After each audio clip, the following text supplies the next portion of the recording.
Rien qu'au cours de la semaine passée, il y a un ami qui m'a contacté depuis un pays voisin, me disant que voilà, il y a quelqu'un qui s'est fait vider son portefeuille crypto et que la personne cherche à savoir qui a vidé son portefeuille. Et la personne met en jeu la somme de $500 pour toute personne qui arrive à l'aider à identifier le voleur de ses actifs. Ça va investir dans les cryptos, c'est bien. Ça va créer un portefeuille crypto, c'est bien. Ça va faire la vérification de son portefeuille, c'est très bien. Maîtriser les transactions en crypto-monnaie, c'est bien. Mais négliger la sécurité de votre portefeuille, c'est très fatal pour vous. Pourquoi il est important de mieux faire la sécurité de vos portefeuilles plutôt?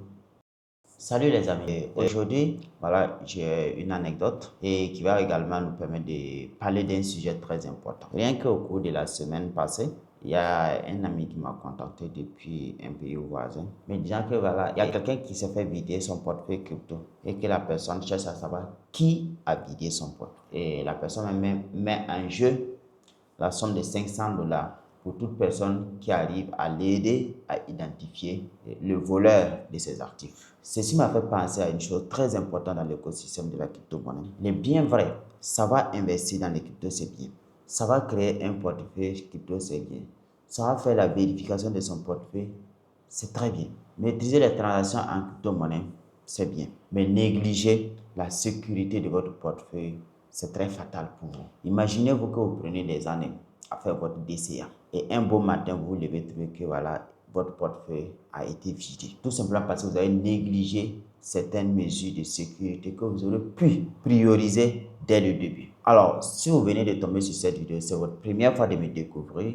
Je suis Alex Sidouane Bazam avec 5 années d'expérience dans le domaine des échanges de crypto-monnaies, précisément sur le P2P. Certains m'ont connu sur Binance, d'autres m'ont connu sur OKX, MEX, Bybit. Aujourd'hui, il est important pour moi de vous parler d'un thème très important, la sécurité de vos portefeuilles crypto. Il faut savoir une chose, aujourd'hui je vais parler de la sécurité des portefeuilles crypto centralisés, c'est-à-dire les plateformes d'échange centralisées comme Binance, OKX, Bitgate, Qken, tout ce qui est plateforme centralisée sur lesquelles vous pouvez acheter et stocker des crypto-monnaies, que ce soit pour des investissements ou pour des échanges. Pourquoi il est important de mieux faire la sécurité de vos portefeuilles plutôt? Pourquoi il est important? Il faut dire que c'est de l'argent que vous stockez dans ces portefeuilles.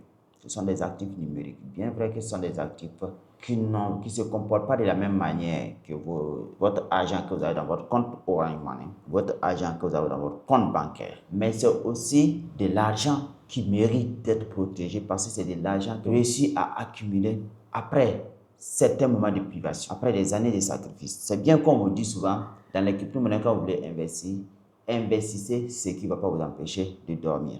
Investissez ce que vous savez que si vous le perdez, ça ne va pas vous déranger. Mais en vrai, est-ce que perdre de l'argent, ça ne dérange personne? Peu importe la somme, aussi minime que cette somme puisse être, ça va vous empêcher, ça va vous faire mal quelque part. Même si vous n'allez pas le manifester, au fond de vous, c'est déjà un manque. Et vous allez regretter, vous poser la question, j'aurais pu utiliser cet argent pour faire autre chose. Ça fait mal, toujours, peu importe la somme d'argent, de perdre de l'argent. Et je sais de quoi je vous parle au cours de mes expériences personnelles et des expériences des autres que j'ai eues à écouter. Bref, aujourd'hui, je parle de la sécurité parce que quand vous créez un portefeuille crypto, il y a toujours cette option où on vous propose de sécuriser votre portefeuille. Comment sécuriser son portefeuille crypto? Lorsque vous créez un portefeuille sur une plateforme d'échange, quand vous faites la vérification d'identité, après la vérification d'identité, il y a une partie sécurité.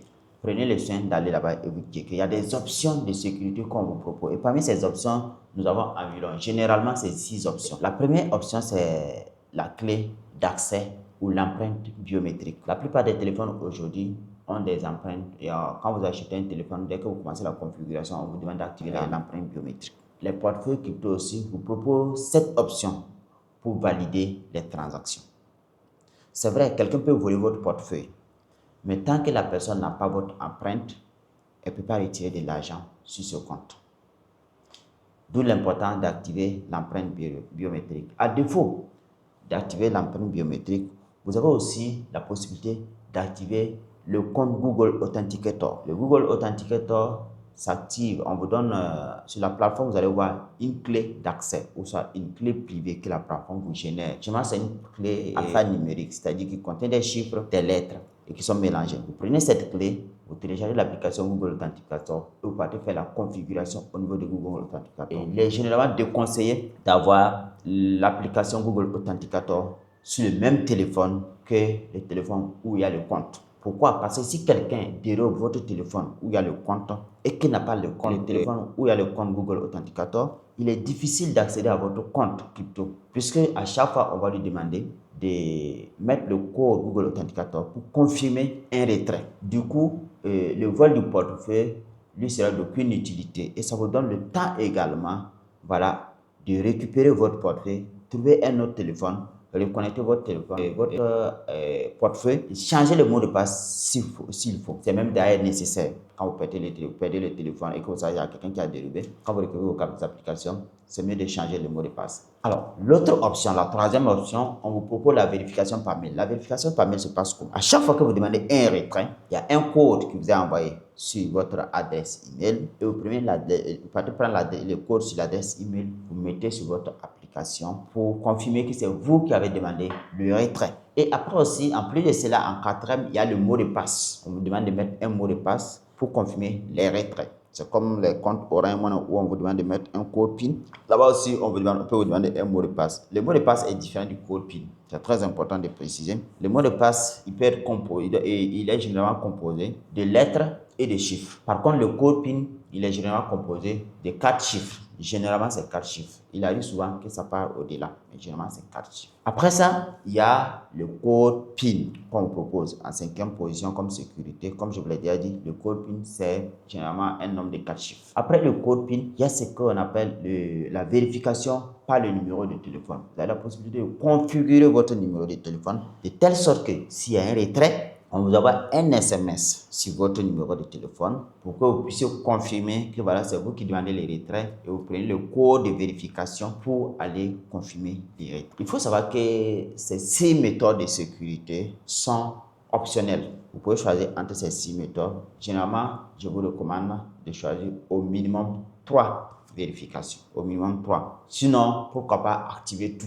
et avoir l'embarras du choix entre ces différentes options. Bref, si vous êtes resté jusqu'à la fin de cette vidéo, j'espère que vous avez appris quelque chose et dites-moi en commentaire, voilà, quelle est la suite de sécurité que vous utilisez. Je vais également laisser dans la barre de description un lien qui va vous permettre de pouvoir créer vos portefeuilles crypto. J'ai fait des vidéos pour vous montrer comment créer vos portefeuilles crypto. Mais je vous donne également un lien qui va vous permettre de créer les portefeuilles crypto parce que pour vous éviter en fait d'aller utiliser des faux liens sur lesquels vous allez créer vos cryptos et vous faire arnaquer. Merci bien, on se donne rendez-vous pour une prochaine vidéo et à très bientôt.